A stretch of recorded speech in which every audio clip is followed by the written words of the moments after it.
Madame, Monsieur, bonsoir et merci de nous rejoindre sur la première au sommaire de l'actualité de ce jeudi. Ça chauffe entre Anthony Géros et ses adjointes Jeanne Chung et Madeleine Teahua qui se sont vus retirer leur mandat suite à des agressions verbales et physiques sur la personne du Tavana. Le conseil municipal va-t-il valider leur éviction? Nous serons en direct avec notre équipe à Paea. Gaston Floss et le Amouitaïra au Tenun Amahui militent en faveur d'un statut d'État associé pour la Polynésie. Il a dit hier soir sur notre antenne que signifie réellement ce statut d'État associé. Qu'est-ce qu'il apportera concrètement aux Polynésiens? Élément de réponse avec Natacha Silagi. Les jeunes filles mineures pourront bientôt se procurer la pilule du lendemain directement en pharmacie sans passer par un médecin. Le Conseil des ministres a validé un projet de loi à cet effet, mais c'est l'Assemblée de Polynésie qui aura le dernier mot. En handisport, le challenge natation a réuni pas moins de 80 compétiteurs dans le bassin de Pater. Oubliez sa différence en faisant le grand plouf. Beaucoup d'émotions, mais aussi la rage de gagner. Enfin, immersion au sein de l'école Temarama Takapoto, où l'éducation est inhérente à la culture. Ça rappelle un peu ce qu'était l'école élémentaire à Tahiti il y a plus de 30 ans. C'est notre rubrique à Haïfinois ce soir. Je vous le disais en titre, rien ne va plus au sein du conseil municipal de Paea. Deux maires adjointes, Jeanne Chung et Madeleine Teahua, risquent de perdre leur mandat pour avoir agressé physiquement le Tavana Anthony Géros il y a 2 semaines de cela. Anthony Géros a réuni son conseil municipal en fin d'après-midi pour valider sa décision, puisqu'apparemment entre les 3 protagonistes, le torchon brûle depuis plusieurs jours déjà. Nous allons retrouver Nicolas Suir en direct de la mairie. Nicolas, Anthony Géros a-t-il obtenu le soutien de son conseil? Bonsoir Chiquita, eh bien pas encore. Le conseil municipal, comme vous pouvez le voir, est bien réuni derrière moi. Par contre, il aborde le premier point de ce conseil municipal, c'est-à-dire le vote, l'étude et le vote du budget. Le deuxième point sera bien évidemment l'étude de l'éviction de la 4e et de la 6e adjointe au maire. Il s'agit de Madeleine Teahua et de Jeanne Chung. Ces deux adjointes avec qui le maire Anthony Géros aurait eu des échanges verbaux houleux et même dans l'une d'entre elles l'aurait agressé physiquement et lui aurait jeté des objets au visage. Il aurait eu 1 semaine d'arrêt de travail. Il y a de cela un peu plus de 2 semaines aujourd'hui. Alors évidemment, il ne peut tolérer autant d'insubordination et du coup, il a déjà pris la décision, comme vous le disiez, d'évincer ces 2 adjointes au maire et demande aujourd'hui l'appui de son conseil municipal. Vous le saurez vraisemblablement dans les journaux de demain. Vous saurez également qui remplacera, le cas échéant, ces 2 adjointes au maire. On entend parler de Allen Salmon et de Kelly Puta, en tout cas en espérant que ces 2 nominations ramènent le calme et la sérénité au sein de la municipalité de Paea. Merci pour ces précisions, Nicolas Suir, sans oublier Patrick Tsinsing pour les images. Moins houleuse, mais tout aussi sensible, la tournée du représentant de l'État en Polynésie à Réau, Toureia et hier au Gambier, des îles qui, vous le savez, ont été touchées par les pluies radioactives à l'époque des tirs atmosphériques à Moruro et Fangataufa. Dominique Saurin et sa délégation ont rencontré les habitants de Mangareva à la mairie de Rikitea. Au cœur des échanges, l'après-nucléaire. Les demandes d'indemnisation des familles qui sont malades aujourd'hui sont restées sans réponse. Des familles en colère et inquiètes, comme le dit Jerry Gooding au micro de Heifara Schwartz. Il est suivi du haut-commissaire Dominique Saurin. Le commissaire a été à l'écoute justement de nos besoins, vraiment qu'est-ce qu'on veut pour monter un dossier d'indemnisation, quels sont les points qui bloquent un peu, qui freinent un peu les dossiers d'indemnisation. Je voulais rencontrer les habitants pour qu'ils puissent faire part aussi de ce qu'ils ressentaient sur un certain nombre de dossiers, de façon très pratique. C'est la constitution des dossiers d'indemnisation, comment ils voyaient les choses, quelles étaient leurs attentes, de quelles explications ils avaient besoin. J'avais besoin de constater sur le terrain cette perception, et les gens m'ont parlé avec beaucoup de franchise, très directement d'ailleurs, parce que c'est des choses qu'ils vivent dans leur chair depuis longtemps, et ils ont besoin d'explications. Alors je ne suis pas venu pour les donner, c'était pas ça, c'était plus pour, je dirais, bien percevoir ce qu'ils attendaient. Gaston Floss est aussi originaire des Gambiers. Après avoir soutenu la France durant les essais nucléaires sous la bannière du Tahoe-Rahouir Attira, le vieux lion prône aujourd'hui une souveraineté pour la Polynésie qui serait dans un premier temps associée à la France. Un statut d'État associé donc, à l'inverse d'Oscar Temaru qui souhaite lui une indépendance directe sans passer par la case de partenariat. C'est bien cela, Natacha Silagi. Bonsoir. Oui, virage à 180 degrés pour Gaston Floss, le père de l'autonomie qui a mis en place le premier statut d'autonomie en 1984, milite désormais, vous l'avez dit, pour un statut d'État associé. Exit donc l'idée de pays associé qui nécessitait une modification de la Constitution. C'est bien vers l'État associé avec la France que veut aller Gaston Floss, un statut intermédiaire avant l'indépendance. Est-il possible, Natacha, d'être directement État associé avec la France sans passer par l'indépendance?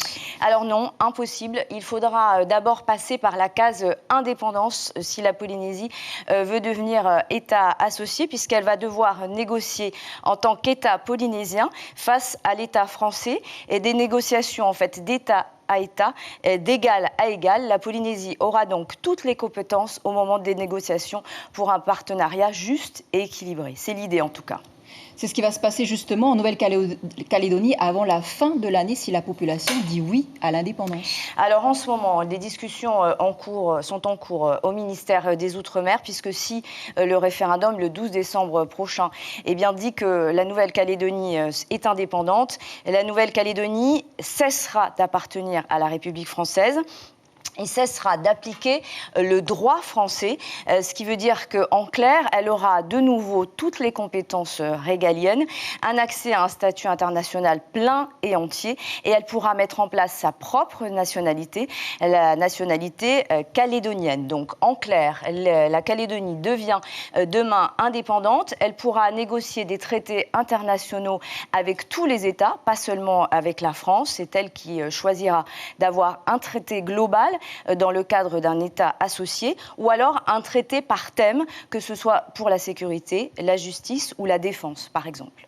L'exemple type, Natacha, c'est celui des îles Cook, 22 000 habitants. Les îles Cook disposent justement de ce statut associé à la Nouvelle-Zélande. Alors oui, depuis 1965, les îles Cook sont devenues indépendantes et ont décidé donc de s'associer avec la Nouvelle-Zélande. Alors ce qui change surtout, c'est l'apport financier puisque la Nouvelle-Zélande aide à hauteur de 480 millions par an les îles Cook, ce qui rapportait à la Polynésie en fonction du nombre d'habitants, donnerait à 5 milliards par an pour le pays. Et on voit bien que c'est surtout cela qu'il va falloir négocier. En plus de repenser son modèle économique, la Polynésie devra aussi se passer de la plupart des aides européennes, renégocier ses échanges commerciaux avec sa propre monnaie. Et tout ça, sans les 180 milliards de la France. Merci pour ce décryptage, Natacha Silagi. Ce projet de loi maintenant validé par le Conseil des ministres qui pourrait aider les adolescentes qui veulent interrompre une grossesse non désirée. Chaque année, sur 1000 avortements en Polynésie, 14% des femmes qui en ont recours sont mineures. Ce projet de loi leur permettra de se procurer la contraception d'urgence, la fameuse pilule du lendemain, auprès des pharmaciens ou infirmières scolaires sans passer par le médecin. Brigitte Olivier et Patita Savia. Ne dites pas aux médecins responsables du centre de protection maternelle et infantile que les structures d'accueil, de conseil et de soins en Polynésie sont insuffisantes ou ne jouent pas leur rôle. Le docteur Maere Tueyava constate que depuis plus de 20 ans, au contraire, la politique de santé a bâti sur tout le territoire un maillage qui permet à toutes les femmes de choisir une contraception adaptée ou d'avoir recours aux IVG dans les meilleures conditions. Mais l'application en Polynésie d'une loi française qui facilite l'accessibilité à la contraception d'urgence est une avancée. On a voulu que les dispositions qui s'appliquent ailleurs en France soient aussi les mêmes en Polynésie et que les jeunes femmes, les jeunes filles puissent bénéficier d'une contraception d'urgence si elles en ont besoin dans une pharmacie à proximité pour elles. Voilà. Mais attention, il s'agit d'un dispositif d'urgence comme son nom l'indique. C'est vrai que ce n'est pas une contraception en soi. c'est vraiment quelque chose auquel on a recours en cas d'urgence. Ça peut être un rapport non protégé, ça peut être un oubli de sa pilule habituelle, ça peut être une rupture de préservatif, donc c'est des accidents de la vie, on va dire. Et au centre de la mère et de l'enfant, on n'est pas peu fiers non plus de certaines initiatives. Ainsi, le kit scolaire mis au point par le docteur Chanteau a reçu le prix de l'innovation de l'UNESCO en décembre 2020 pour couronner un outil de travail qui sera bientôt distribué à tous les professeurs chargés de l'enseignement de la vie affective et sexuelle. On parle beaucoup plus maintenant d'une santé sexuelle, c'est-à-dire une vision globale et positive de la vie amoureuse, de la vie sexuelle, qui n'est pas que les risques, mais aussi toute une globalité d'aspects dans les relations sociales et les relations humaines qui permettent justement à l'individu de s'épanouir. Pour autant, le message passe-t-il auprès des jeunes? Oui, ils sont informés, seul petit hic, les garçons ne se sentent toujours pas concernés par la contraception. C'est plus une affaire de filles. Les garçons, ils sont fous. Et toi, quand tu as des rapports sexuels, tu dis à ta copine d'aller prendre la pilule du lendemain? Non, c'est à elle de voir si elle veut prendre ou elle ne veut pas. Est-ce que tu sais ce que c'est que la pilule du lendemain ou la contraception d'urgence? C'est pour éviter les grossesses. Par exemple, si on a des relations sexuelles la veille, le lendemain, on va à la pharmacie chercher des pilules. Quand tu as des rapports sexuels pour éviter de tomber enceinte. Pour ne pas avoir un enfant qu'on ne veut pas. Si la natalité ne cesse de baisser en Polynésie, comme partout dans les pays développés, le chiffre des IVG des jeunes filles mineures reste stable avec une moyenne de 120 par an. C'est ce chiffre que les autorités aimeraient voir baisser avec cette nouvelle loi. Voilà un projet de loi qui devra être validé par l'Assemblée de Polynésie.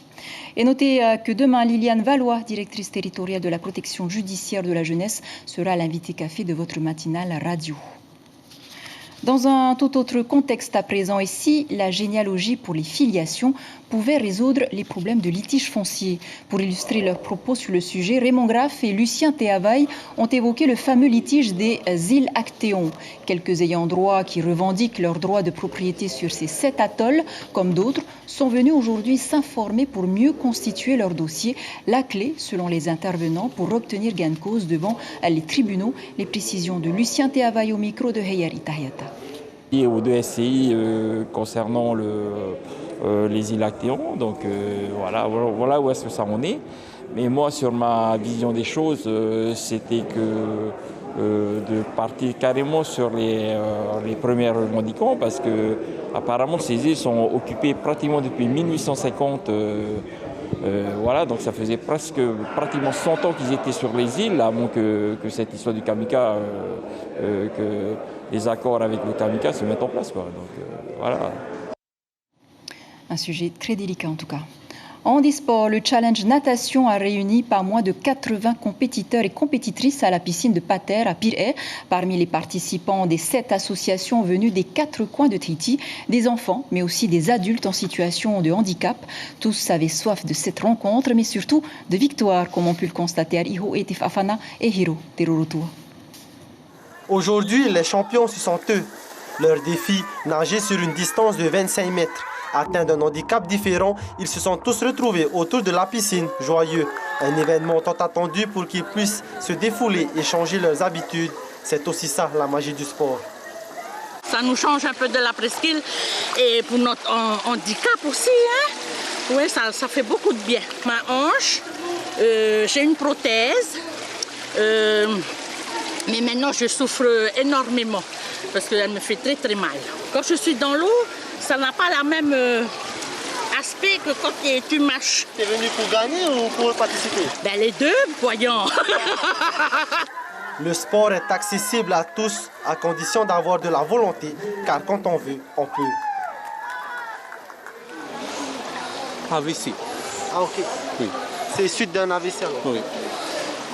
Ça a paralysé tout à côté? Oui. Là, jusqu'en bas. Qu'est-ce qu'il lui plaît? Qu'est-ce qu'il aime bien? Donc de la fraternité chrétienne, nous appelons Noatera ainsi que Kevin. Pas vraiment, il aime tout. J'aimais toujours les compétitions de natation. Là, j'aimais toujours. Et pour toi, Moi, eh bien, On est bien nager et piscine, c'est bien. C'est bien d'être à la piscine avec les copains et les copines? Oui, les copains et copines. Vraiment. Et ton pari alors, comment ça s'est passé? On a nagé à fond, la piscine, le contrôle. Une journée comme celle-ci permet aux personnes handicapées de se mesurer aux autres, mais surtout de les valoriser dans la joie et la bonne humeur. Le but déjà, c'est qu'ils prennent beaucoup de plaisir. Et ça, déjà, l'objectif, il est atteint. En deuxième temps, c'est aussi un travail d'inclusion sociale et professionnelle pour certains, parce que c'est une valorisation que de faire 25 mètres, d'avoir une médaille et d'aller en rivalité avec un concurrent qu'on ne connaît pas forcément, d'une autre association. Et en même temps, c'est un lieu de partage parce que c'est bon enfant. Durant toute l'année, la Fédération polynésienne de sport adapté et de handisport organise de grands événements sportifs, que ce soit la natation, la pirogue, l'athlétisme et bien d'autres. Prochain rendez-vous pour nos Eito dans quelques semaines pour une compétition de tir à l'arc. Autre événement sportif en perspective, le week-end prochain, samedi 12 juin, la première édition du MMA Tahiti Extreme Art aura lieu à Mahina avec 12 combats d'arts martiaux mixtes amateurs à l'affiche. Une grande première dans l'histoire du Finnois depuis la légalisation en France de cette discipline en compétition. Cette compétition donc leur permettra à la fédération d'identifier les athlètes, comme le précise Bernard Diroulo au micro de Marouki Duri. Le but, c'est vraiment de référencer les athlètes, ceux qui veulent bien combattre, à leur donner un classement, qui est important pour eux dans le monde amateur. Il y a un championnat du monde que la fédération va donc normalement participer fin novembre. Donc c'est demain, c'est pratiquement là.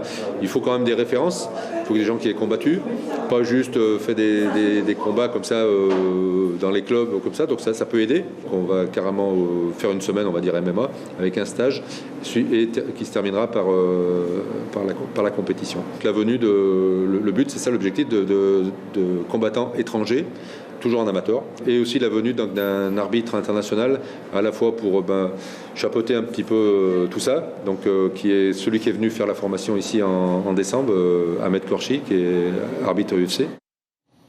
Nous vous l'annoncions hier soir, le Heiva des écoles bat son plein à la Maison de la Culture. Depuis ses timides débuts en 1994, l'événement devenu incontournable rassemble aujourd'hui pas moins de 35 formations qui portent haut les valeurs du Uri Tahiti, et ça a débuté hier soir. Stéphane Ratino et Patrick Tsinsing. Une féerie de couleurs, un monde palpitant fait de rythmes qui ne veulent rien oublier de leur identité. C'est un soir dont on sait que l'on conservera la photo pour plus tard. Puis les premiers pas sur la scène, pareil à un mariage avec la culture polynésienne. Il n'y a pas d'âge pour les cœurs tendres. Le Heiva des écoles, c'est une partition du sensible, les sentiments simples de l'existence. Ce que l'on fredonne ou murmure, cette part du vécu offert au grand soir sur la scène.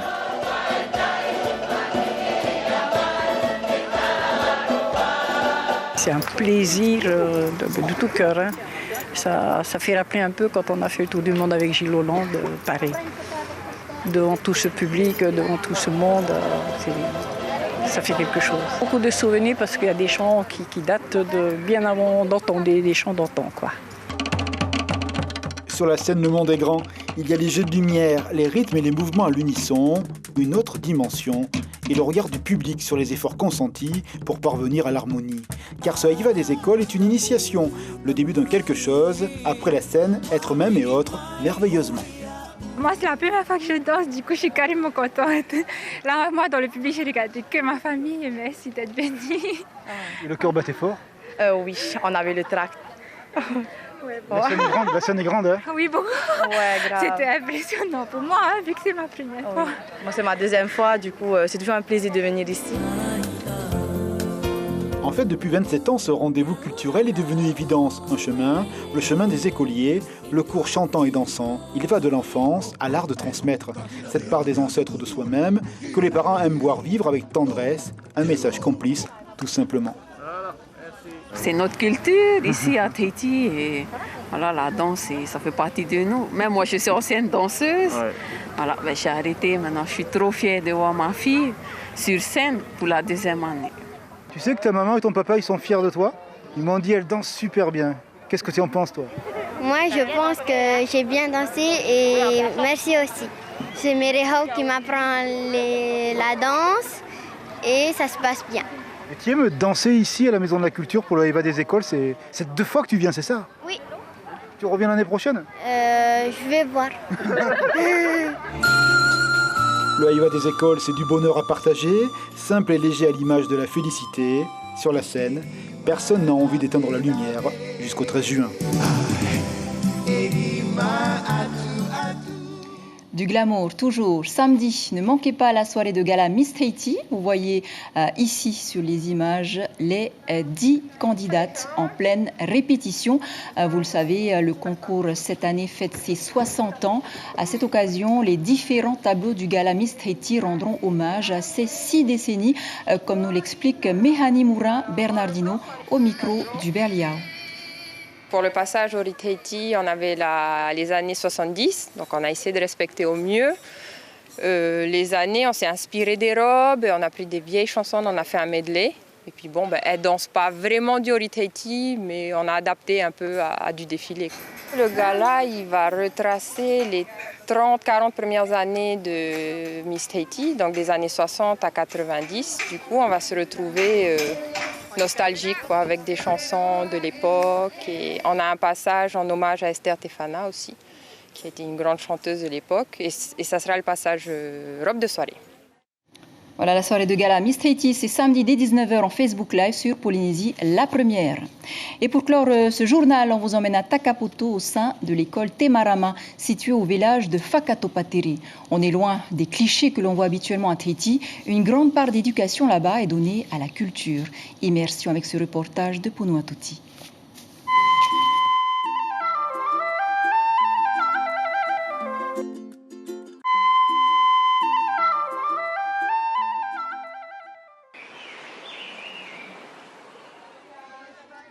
Il est 10h, ici, à l'école Temaramarama de Takapoto.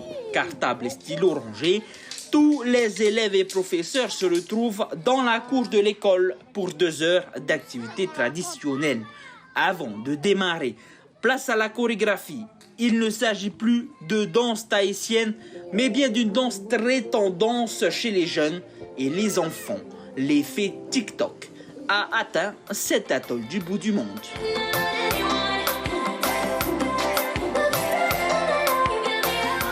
La classe maternelle de Madame Ginette est aussi de la partie. Tous se préparent pour la première activité de la journée, la course de sac de copra. C'est la classe de Monsieur David qui donne le départ. On fait des jeux, on mange, le coréo, saute-mouton, petite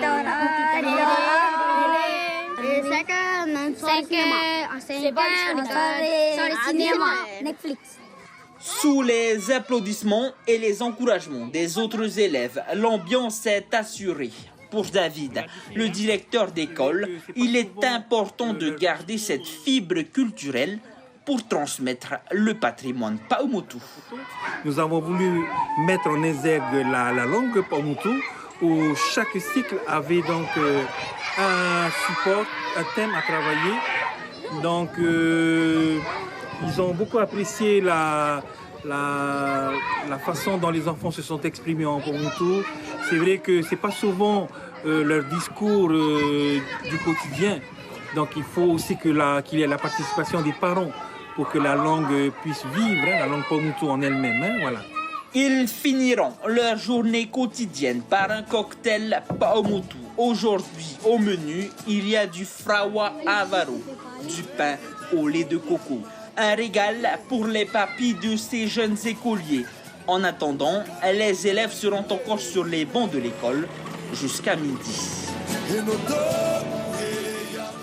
Voilà, c'est sur ces images remplies de soleil que se referme cette édition, dont je vous rappelle l'information principale. Ça chauffe, entre Anthony Géros et ses adjointes, Jeanne Chung et Madeleine Teahua, qui se sont vus retirer leur mandat suite à des agressions verbales et physiques sur la personne du Tavana. Elle devrait revenir, en tout cas, peut-être en tant que conseillère municipale. On en saura de plus demain. À la une donc de vos quotidiens demain, la dépêche titre les fêtes d'école sous protocole. Tahiti Info, un titre très subtil pour Tahiti Pacifique, délinquance en col blanc. Voilà pour l'essentiel de l'actualité. Merci de nous rester fidèles. 5 heures aux infos radio. À suivre 2 épisodes de votre série The Good Doctor. 20h50, Amour et plaquage. Aux commandes de vos journaux du week-end, Vito Tapo et Caroline Fari. Excellent début de week-end à tous. On se quitte sur les images du Heiba des écoles. Elles sont signées Patrick Sinsing. À lundi.